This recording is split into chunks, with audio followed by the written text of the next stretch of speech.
zaidi ya 70% bado wapo kwenye matumizi ya nishati isiyo safi.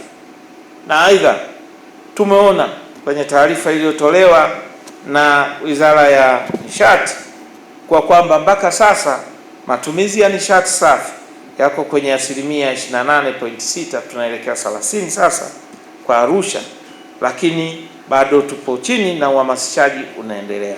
Uzinduzi wa LOT Gas ni mchango mkubwa katika kufanikisha azma hii.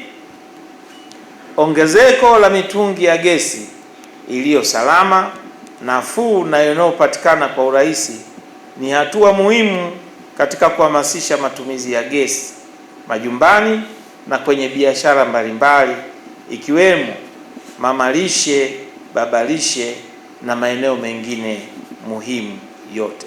Uwekezaji huu unaleta fursa za ajira kwa vijana wetu na kuchochea ukuaji wa uchumi wa mkoa wetu wa Arusha. Mheshimiwa Rais aliuzindua mkakati wa nishati safi ya kupikia mwaka 2024 ambao una lengo ikifika 2034 80% ya Watanzania tuwe tumehama kwenye matumizi ya nishati zisizo safi kama kuni na mkaa, na tuweze kuhamia kwenye nishati safi za kupikia kama hiki walichokuleta watu wa LOT Gas. Kwa hiyo sisi kama wizara, kazi yetu tunahakikisha kwamba tunatekeleza haya maagizo ambayo tumepewa na Mheshimiwa Rais. Tunatamani ikifikia wakati mtu akienda kununua mkaa aone mkaa huko gharama zaidi, bora aje kwenye nishati safi ya kupikia. Ningependa kuwashauri mamalishe na babalishe wote wa mkoa wa Arusha waendelee kutunza mazingira kupitia LOT Gas. Kauli mbiu ya LOT Gas, tuko jikoni na LOT Gas. Gesi hii imenifanya niwe napika chakula kwa wakati nilikuwa natumia mkaa, na hichi kipindi cha mvua mkaa unachukua muda mrefu kuwaka. Utawasha jiko kuanzia saa 12 asubuhi linawaka saa 12:30. Lakini kuanzia nimeanza kutumia LOT Gas, sasa hivi napika chai mapema, maharage, wateja wangu na watoa kwa wakati. Hata naomba mamalishe na babalishe muendelee kutumia LOT Gas. Kwa nini?